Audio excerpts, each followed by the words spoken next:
So, I'll say it again. Yesterday for Dragon Age Day, the Dragon Age devs did an Ask Me Anything Q&A on Reddit. And we're going to have a look at it and go over some of the answers, because apparently some of them are really vague and people don't seem to like some of the answers that have come up. So let's have a look at it. I haven't looked at it yet. I imagine that there will be like spoilers in here. I don't think we're worried about spoilers anymore. So let's go into it and see what everyone says. Does Solas know about the Executors, and will he ever appear again in future games, similar to Morrigan? And was there ever a point in the Inquisition, or that the Inquisitor was considered as the main or secondary protagonist for this game? It was interesting to have a person with no knowledge about Solas a cunning, about Solas dash a cunning ancient elven god. Man,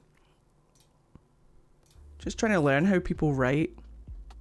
Try to track him down, especially when that anonymity did not work in their favor. Anyway, Solas knew about Rook for a year prior to the meeting. Yes. Was Rook initially an alias for the Inquisitor, which they'd utilise to stay under the radar in the north, away from Solas's agent's eyes, and able to track him down because they knew him well?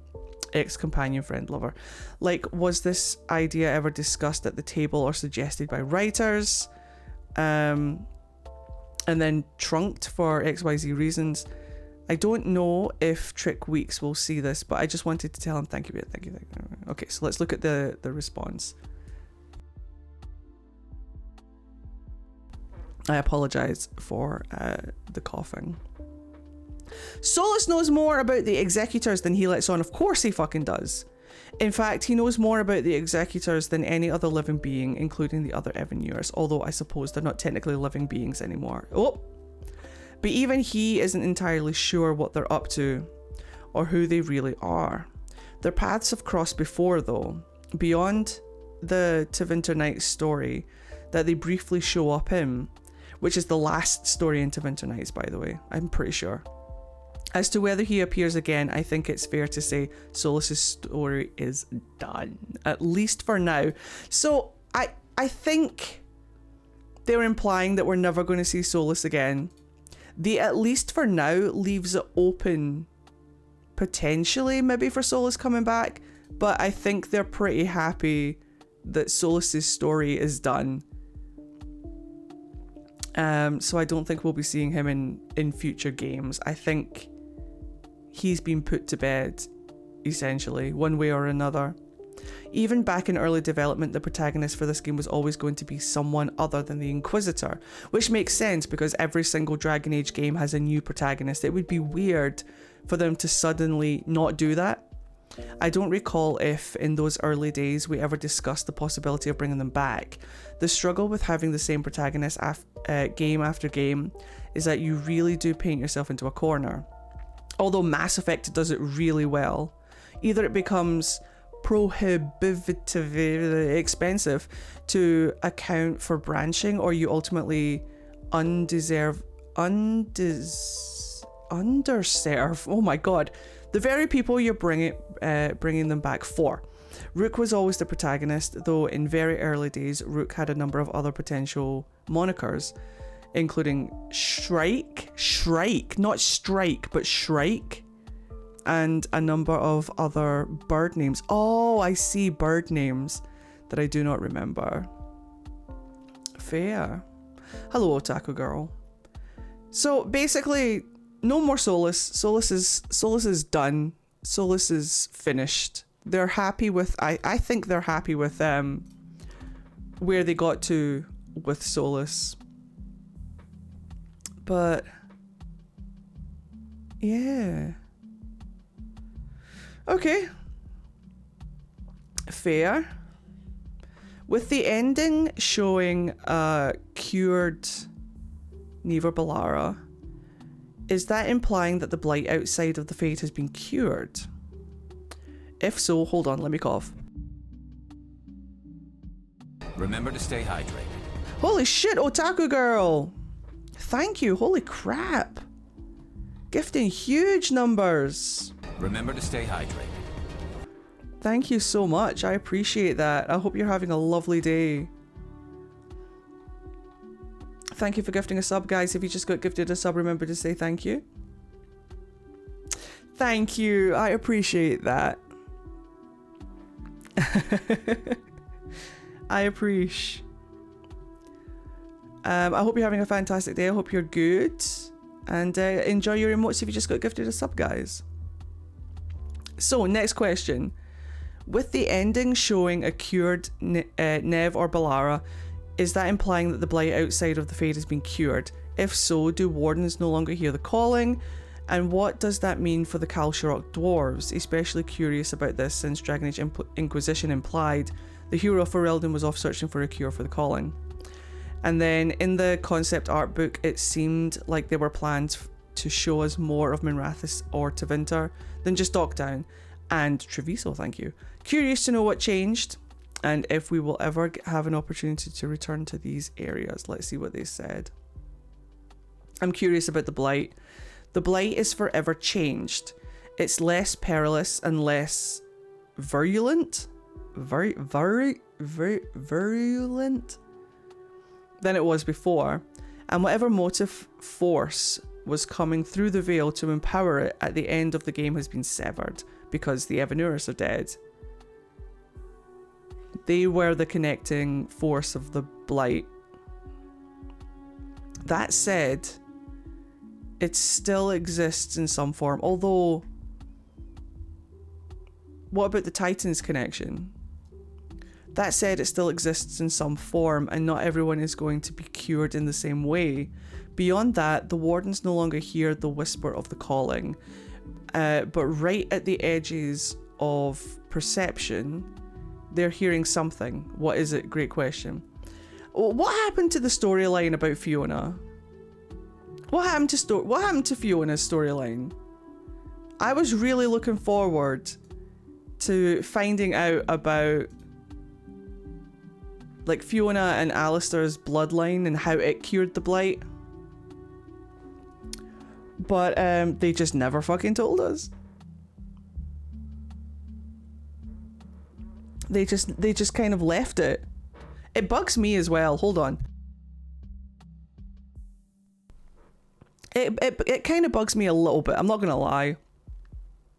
There was like a whole setup for that being something, and then it just kind of got forgotten about or dropped, and then just kind of left. I wonder if it's still, because technically they're saying that the Blight still exists. But it's changed. It's not the same as it was before. So maybe there is still a way that Fiona's bloodline can cure the Blight completely. But then they also talk about Solas, like the dagger, the lyrium dagger, was the red lyrium idol. And the only way that Solas could use it as a lyrium dagger was because he cured it of the Blight through a big ritual that they're very vague about. So there are ways to cure the Blight, but what are they? With how long this game's been in development, there are things that have come and gone over the years as we shift the project's scope and direction from one type of game to another. Originally, we did have more of Minrathous built out for the player, but we chose to focus on making Docktown feel meaningfully full of content instead of creating more areas just to put nothing in them. I will say that, for me, I want to revisit Minrathous in the future. I don't think we gave it enough time, and there are multiple other stories that can be told in it and with it. Particularly with the way the game ends, its importance in the world has only gone up, and it's become the diplomatic hub of Thedas, and thus a place of even greater importance in the world. It's the Tevinter Imperium! It's the Tevinter Imperium! I don't know how I would feel if Minrathous was like the capital of the world.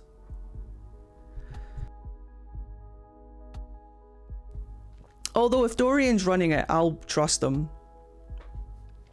Like, if Dorian or Minrathous are running it, then at least it's in good hands.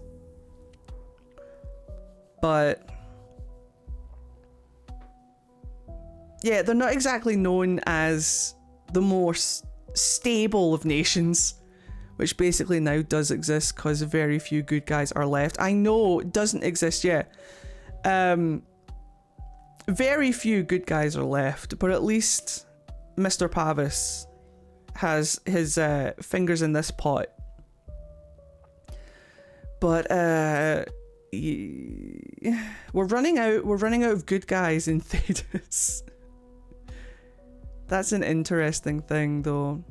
So if we do get the Dragon Age 5 with the Executors and all of that stuff, it seems like they do want to come back to Minrathous. We might be seeing an awful lot of Dragon Age content that is solely focused on northern Thedas instead of southern Thedas. It would be nice to have both.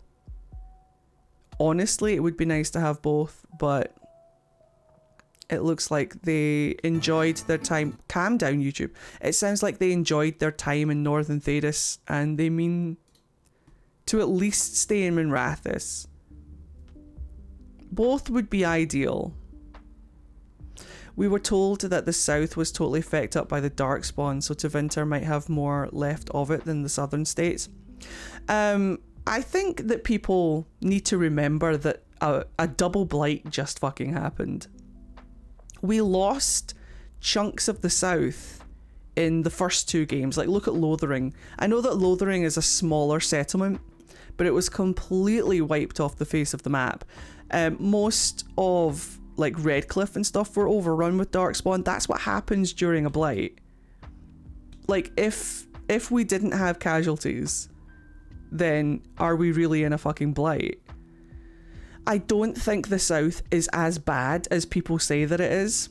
I think it's been pretty overrun, but I think a lot of it still exists and still stands, and over years of repairing, like what happened with Redcliffe and Denerim and stuff after the 5th Blight, I think that the south is going to be fine. The south is still there, it's just recovering because we just had a double fucking Blight. I think that there is still the potential for the south to be involved in future stories. Although it is said that the 5th Blight is not the norm. Correct. The 5th Blight, that you have to remember that the first Blight, when it first happened, lasted for like hundreds of years, did it not? I'm pretty sure it lasted for like hundreds of years. Whereas the 5th Blight was handled, taken care of technically, minimum effort. And it lasted like what, a year? Maybe a couple of years by comparison. Like, that's pretty fucking good as far as blights go. Each blight, as it happened, got shorter and shorter and shorter. But that's because they knew what to expect.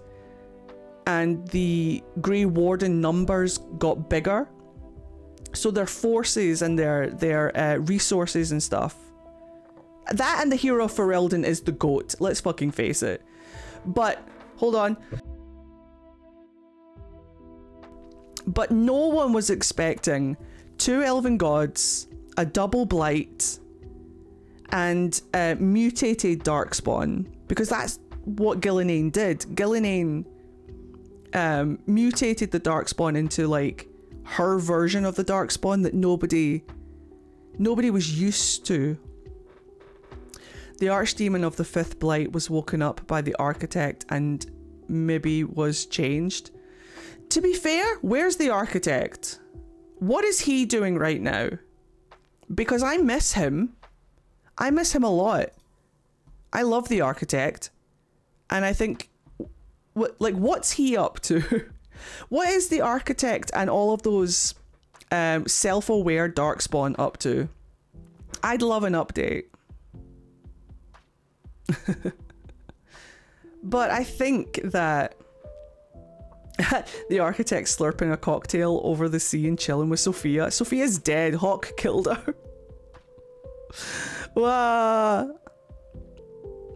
But I think that the South we shouldn't write the South off. I think people are maybe slightly over exaggerating how fucked the South is. I think it's predominantly fine.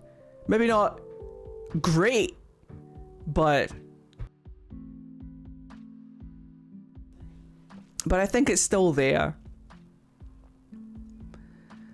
Let's go on to the next one. Did you ever think that players would be addicted to having rook barrel through crates? I mean, obviously, rook barreling through crates is the best thing ever. But let's move on to another one, see if we can get a lore question. I'm mostly wondering how the Griffins can be saved as a species, since there's only one surviving clutch. It seems like a lack of genetic diversity would doom them to re-extinction, but I'm hoping there's a lore-friendly way to overcome that. Oh! It's funny you should say that. Give it to me, John. What have you got? It's funny you should say that because I keep thinking the exact same thing. I can't remember exactly how genetic genetic diversity you need to have to make a species viable, but I am sure it's more than just a clutch of eggs you saved from the Gloom Howler. But in a setting with as much magic and mystery as Dragon Age, I think that's probably the least of the problems the Griffins are going to be facing going forward. No, I think extinction, John, is a massive problem that we should all be worried about. No one said all of the eggs were from the same pair. They are, though. A clutch means it comes from one parent couple, if that makes sense. If they're all from the same clutch, it means they all came from the same parents. They're brothers and sisters. That's what a clutch is, a clutch of eggs. Oh no! So they all just grow up and die out, I guess. I think a clutch implies they're from the same nest. Yes, that's what it implies. A clutch means they came from the same parents. They're all brothers and sisters. They're all related.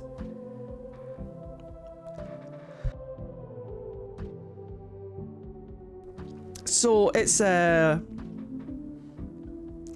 not looking good. Do we know anything about the nesting habits of griffins, though? It seems like something that large would do two at best. So maybe they're group nesters and not entirely all related. No, I think they didn't think this through. If they're all from the same clutch, it means that they are related. Unless there was a mistake. They could probably write that, though. Like, maybe they thought they were all from the same clutch, but they weren't. But how do you prove that? Interbreeding does happen in nature, but it's usually a last resort when there's no other option, and interbreeding genetics never survive. They'll be born with deformities. They'll be born with, like, weaker. It's not something that is meant to happen in any breed, in any species. So, who knows what's going to happen? Maybe we could clone one. Is that technically interbreeding as well? Maybe griffins are immortal. It has been proven that they are not. All the griffins were different colours, so I wonder if they are actually related. Again, I don't know how that works. Because you can have a litter of kittens, and then there's that one recessive ginger kitten, you know, that has like the recessive gene. So I don't know. I don't know how they're going to do it. I don't know how they're going to figure this one out, but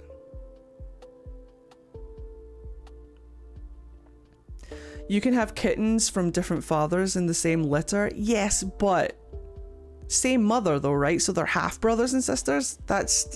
Is that weird? I suppose if you're trying to keep a species alive,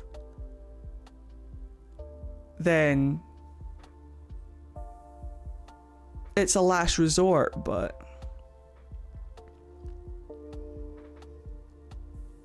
I think the only thing could be if griffins are like ostriches. Maybe. Who knows? But that's something that people might have to start thinking about if you're going to save the griffins. How? I mean, we don't know where griffins come from in the first place. Maybe they are built different. Maybe they are. Who knows?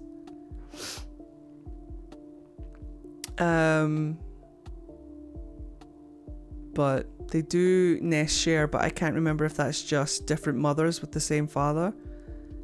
Magic, yeah, we'll just magic ones. Lore question, did humans exist before elves got bodies? I believe so, but we don't know how. We have no explanation for where humans came from. None. I don't know where humans come from. Other than when a mummy human and a daddy human love each other very much. Humans just hanging out, crawling out of the proverbial soup, just like, I be. From eggs, yes, exactly. We have an origin story for dwarves, we have an origin story now for elves. We don't know where humans come from. We technically don't know where Kunari come from either. We have an idea, but we haven't had like the confirmation to confirm it. But we have no idea where humans come from.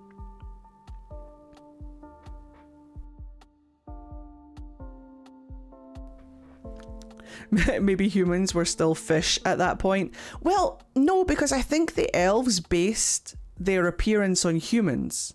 I think. But with pointy ears? I'm not 100% sure. I like to think they come from dwarves and elves breeding. It would explain the random connection to the Fade.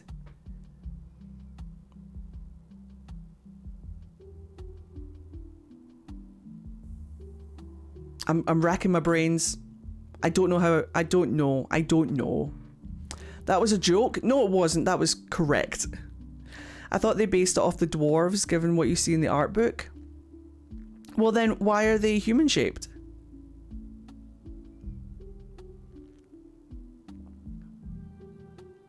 Why is human-shaped? Why is tall? We can't rely on the art book though. Well, the art book is concept, so a lot of what becomes canon comes from concept. So you can work out an awful lot of stuff that you don't know from the concept ideas and then just work them through. But you're also right that a lot of concept doesn't become canon, so you have to really take the art book with a pinch of salt and just kind of wait for the confirmation.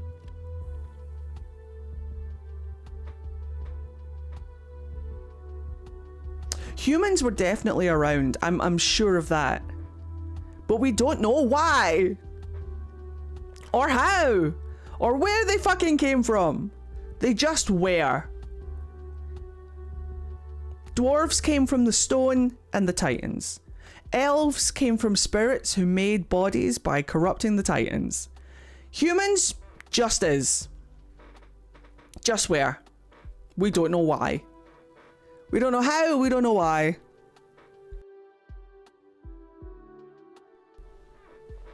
Humans came from fish. That's, as far as I know, that could be true. Humans came from executors, I'm calling it now. It may be. We don't know. Let's have a look at the next question. If dwarves came from Titan, Kunari from over the sea, and elf came from spirit, then canonically humans are from space. Aliens, of course. You're right. Those are the 4 places. Aliens! They came on a meteor from outer space. Somehow, humans time traveled. that could tie in with the Krogan we saw in the Winter Palace. Yeah, exactly. Somehow they came from the Mass Effect universe into Thedas. Oh, spoiler. What? We're good for spoilers, right?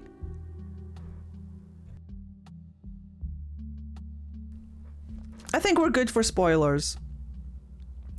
What was your favorite region area to work on when Tevinter Nights was... hold on. No, we're fine. When Tevinter Nights was being written, did you already know who the companions for Veilguard would be? It was very fun to see people like Emmerich, Stop. Brain. Stop. It was very fun to see people like Emmerich, etc. in the stories. Okay, I'm going to click on the spoiler. Look away. Human from the wiki. Both the elves and the dwarves claim that there was once a time where humans did not walk the land. There is no mention of a time when the veil didn't exist in human history. The Chantry teaches that the Maker created the veil before he created men. That's wrong though. The Chantry doesn't know shit about fucking anything. The Chantry teaches us everything incorrectly, so I'm not about to sit here and listen to what the Chantry teaches, because the Chantry doesn't know shit from Jack.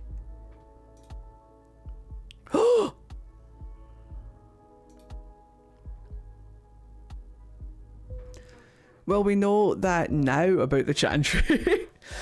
The Maker doesn't exist. Nothing exists. The Chantry is a lie. Oh no. History is mostly propaganda now. Yeah, like in real life. Solas is the Maker. For me, it was definitely Arlathan Forest. The team had so much fun with the exploration, the environmental storytelling, and the strange magic manifesting in the area. In particular, I remember the first time I saw people that had been twisted into trees showing up in the area. I was taken back by the inventiveness of the team in capturing that beauty and horror. I must say I also found that...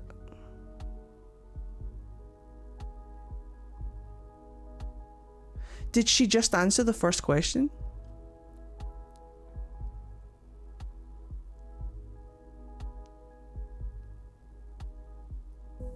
Did she not answer the third one?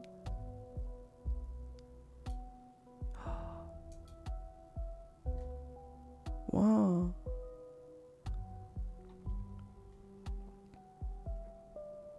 I don't see it. Oh, I was looking forward to that. I mean, obviously the answer is yes. I can answer that for you. Obviously the answer is yes. But it would have been nice to have a little bit of an answer on that. Oh!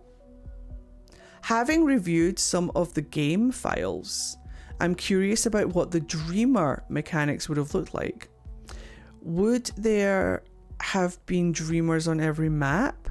Would it have just been a dialogue, or would we have been able to experience the memories, dreams of the Dreamers, or the Dreamers that the Dreamers are stuck in? What? We explored the idea of Dreamers at several points in development. I believe the instance you're referring to was a mechanic in which you could encounter a Dreamer in the world and then also encounter the corresponding consciousness in the crossroads. We would have used this as a way to encourage a back and forth set of optional quests and mysteries to encourage exploration and discovery. Ultimately, we abandoned the concept because mechanically, the crossroads gates and corresponding champions were providing a similar experience in driving the player from the crossroads out into the world and then back to the crossroads again.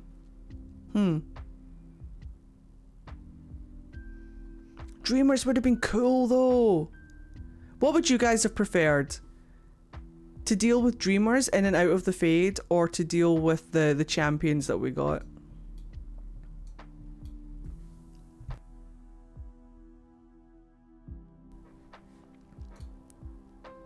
Because Dreamers could have been a good story point. The Dreamers could have been a really cool little story bit. Both would have been good, yeah. Because like the Dreamers wouldn't have been like a boss battle, but the champions are bosses. Dreamers could have been more about the lore.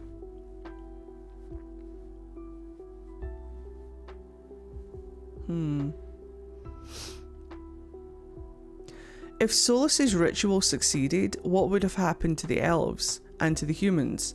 The art book made it look like they just dropped dead, but Solas's dialogues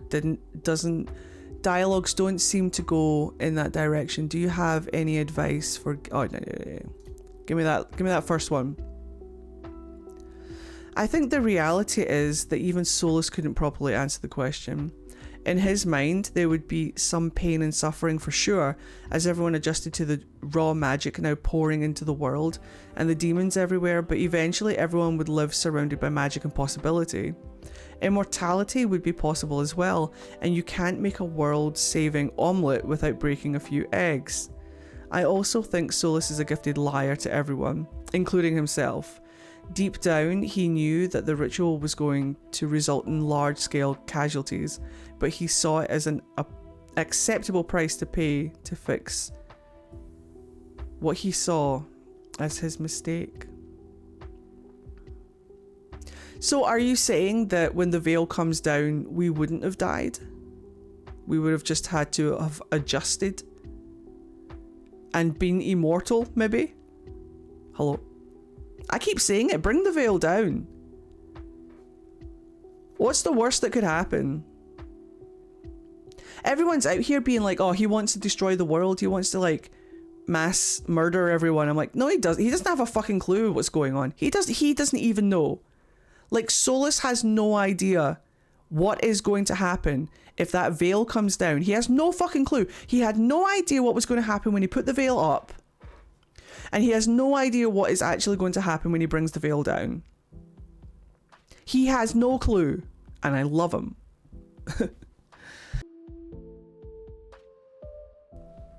Bring the veil down. Let the elves be immortal again. Let's surround ourselves with spirits and demons. We can deal with them. The thing is, it's too late. Life is already adjusted to the new reality, hence why Mythal didn't want to help him. I know, like it's past time now. Solas only ever has a concept of a plan. Not even that. Solas recruited spirits to minimize the damage, but who knows what that means. No, you know those artifacts that you activate throughout the whole of Inquisition to strengthen the veil. That's what he's doing to prevent further casualties and stuff. That's him trying to minimize the damage. Spirits maybe, and those artifacts that you activate throughout Inquisition. I'm like, thanks Solas, thanks for telling me.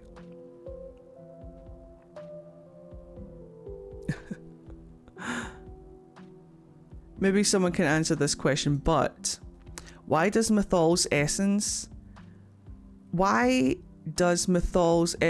relieve Solas of his guilt in the Romance Inquisitor ending when, in his memories, she's objecting to what he's doing? Oh. Since winged dragons are female, high dragons are female, thank you very much. Does that mean the archdemons old gods are female? Yes, I noticed they're labelled as male in the wiki and was unsure if not updated, blah blah blah blah blah. All high dragons are female. That is canon in the Dragon Age lore. Not all drakes are wingless. There are some smaller dragons in Origins, I think, that have wings. Tash says females have wings. High dragons are all female. I'm trying to think if there are drakes in the earlier games that have wings. If it's listed as a drake, it's a guy. They tend to not have wings. They tend to be wingless, yes. But if it's a high dragon, all high dragons are female. There are no male high dragons. Which means that the archdemons are all female. Because they're all high dragons, they're all corrupted high dragons. Are there any drakes in Origins? Hold on. Dragon Age Origins Drake.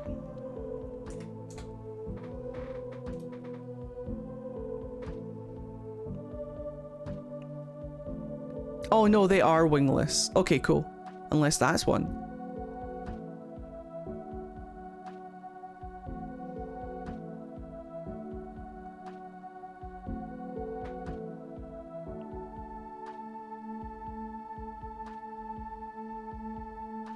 I have an image in my head of like small winged dragons in Origins, but the drakes are wingless, so I will let that one slide. But canonically, all high dragons are female.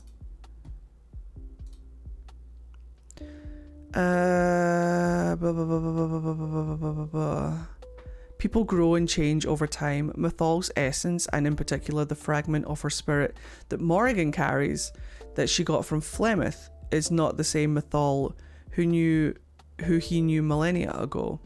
Centuries of living in this world and being around the kinds of people Flemeth found herself around, the hero of Ferelden, Hawk the Inquisitor, changed her views and made her realise her own culpability in turning Solas into the kind of person he is now.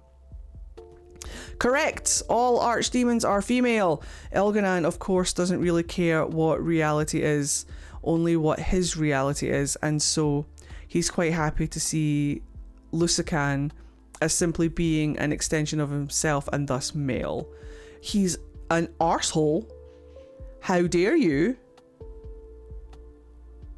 How dare you, Elgar'nan? Out here misgendering my fucking girl? No.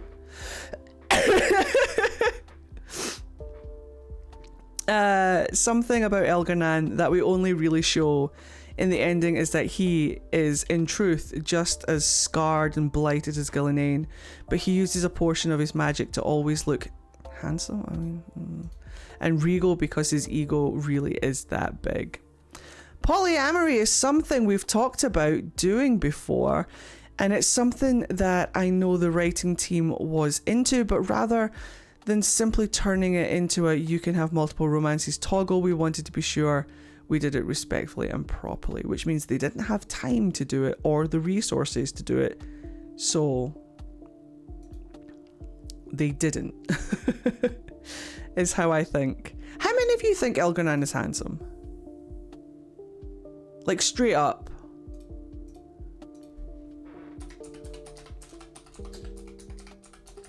I know that you exist.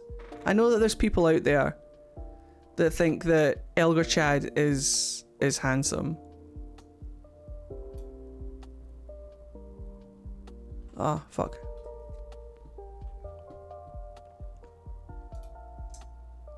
This guy!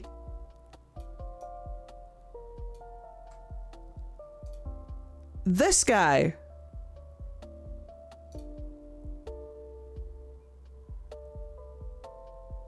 Elgar. Elgar, the chin!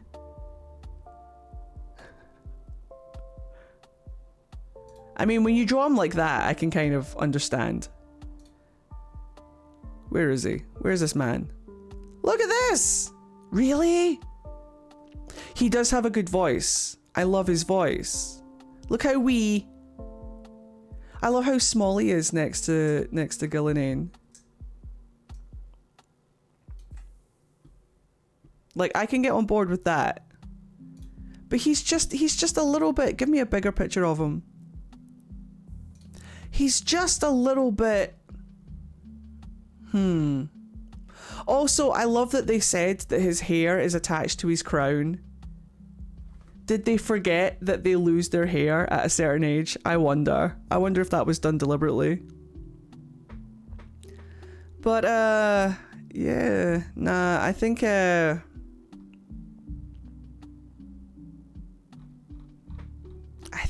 his ego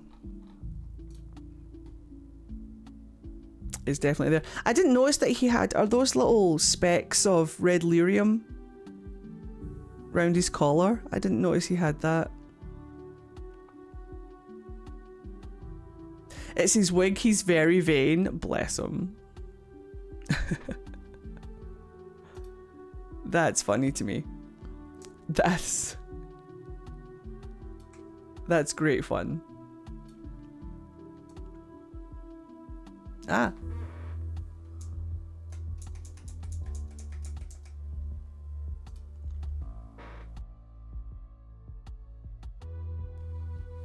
Everyone would look hot or bald. I'm just putting it out there. Oh! I've seen people that believe Andraste was a vessel for Mythal. I'm one of those people. Because of a comment Morrigan makes about the previous vessel. No. That was talking about Flemeth. That was talking about Flemeth. But was she... I fully believe that Andraste was a vessel for Mythal. I think I'm going to have to keep the first question a mystery for everyone.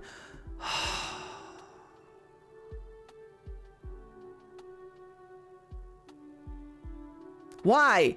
About the Executors, is there manipulation more on the level of leaking information to select people to guide events, or is it more along the lines of Logain suspects that Kaelin wants to ally with Orlais, let's stoke his hatred?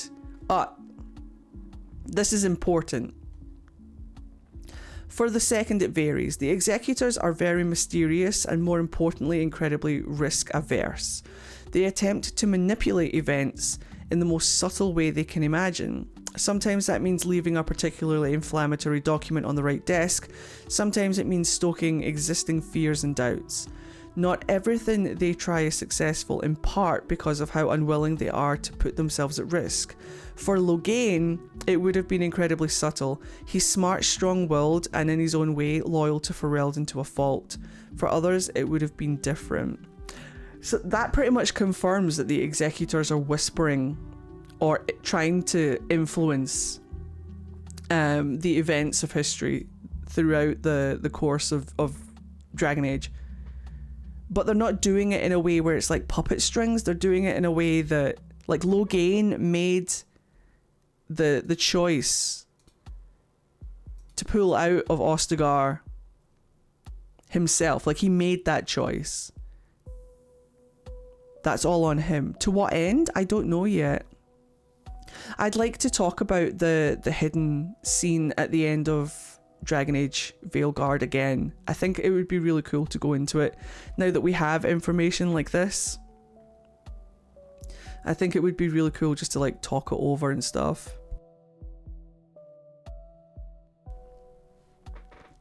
They whisper in people's ears, or it says here that they leave documents. They're shit stirrers is what they are. They wind people up, but they aren't forcing people to do things. Like, they didn't force Logain to pull out of Ostagar and betray his king. They didn't force him to make that decision. He made that decision by himself. Maybe he was thinking about it. Maybe he was humming and hawing. Maybe he wasn't sure if he was going to go through with it. But maybe they reminded him how much he hates Orlais and just pushed him over the edge. But it's an interesting thing to pull on the Dragon Age community. It is definitely a choice. They're doing the equivalent of linking to social media posts. Literally. They're shit stirrers is what they are. But it would be nice to do a whole video just talking about this and my thoughts on it. It's like when you go down a spiral and you let the bad thoughts take over. Makes sense? Yes, it does make sense. I think we should do like an in-depth talk about the Executors and their influence on Thedas. I think it would be really fun.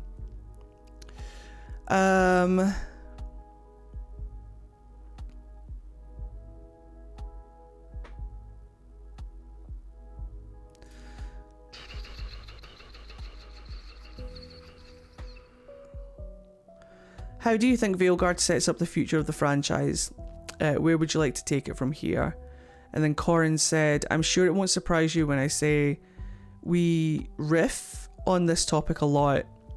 What really captures my imagination now that we've resolved some of the mysteries pertaining to the Blight and the Elven Gods is exploring the aftermath of the crisis in a deeply destabilized Thedas.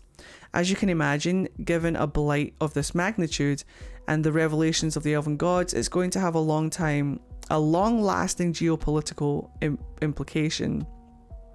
And there will be those eager to take advantage of the situation. Not to mention, there is so much yet to explore in the nature of the dwarves and the Kunari and their relationship to the Titans and Dragons respectfully. And then John says, to riff on what Corin is saying, I think for myself, I'd love to look at taking it down from the end of the world to the world is changing. How do you adapt and react? Hold on, YouTube shitting itself. How do you adapt and react? The balance of power has changed, and the sword of Damocles. They always use the sword of Damocles.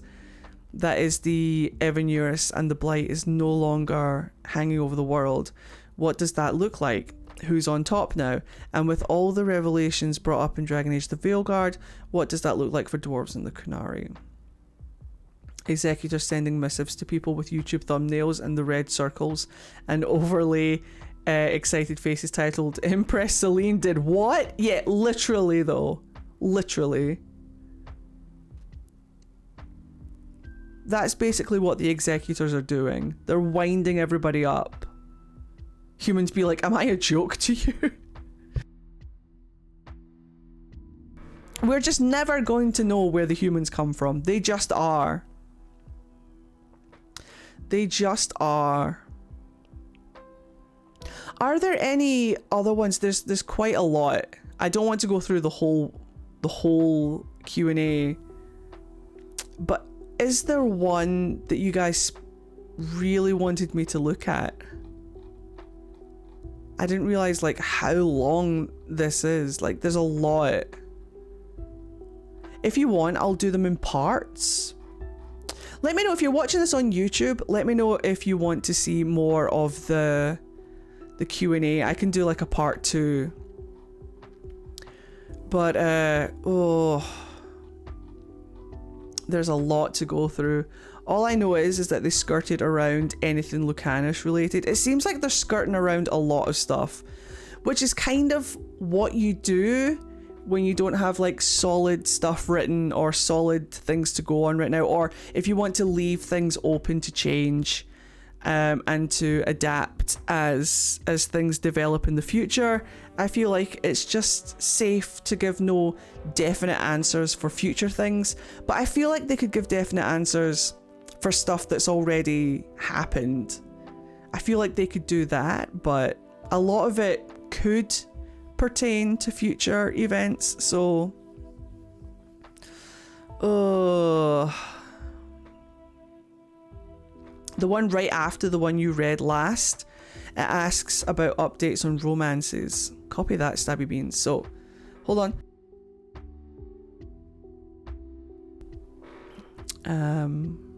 Oh, here we go. Are there going to be any kind of updates to the game, especially the romances, in response to the criticism they've received?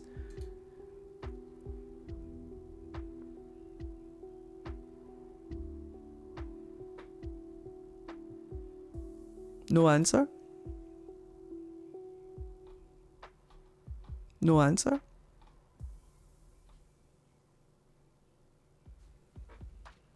Stabby.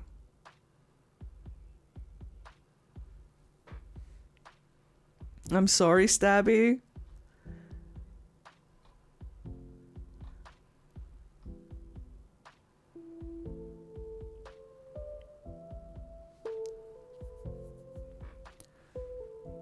but we didn't get an answer for that. How do I filter on Reddit? I'm not Reddit savvy. We're not going to get any additional content. No, I think they've already said that. They said no in another answer. Thank you.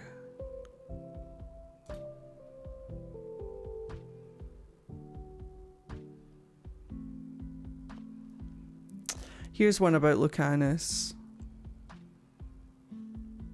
I'm just surprised there's no DLC for Veilguard. I think they wanted to round it off as best as they could with the actual game so that they could just like move on to Mass Effect and so that they didn't have to worry about DLC and stuff, but that is what fan fiction is for. Yeah, let me know if you guys want me to do a part 2 of this. I've been rambling on answering the reading these questions for a while. They dig more about DLC in the other interview I pinged you in. Yes, we will look at that in just a second. But if you've been watching this on YouTube, let me know your thoughts on the questions that we answered. And let me know if you want me to do a part 2. I'll see if there's any more in here that we haven't read over.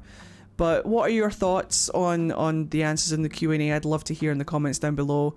If you've liked this content, remember to like, comment, and subscribe for more.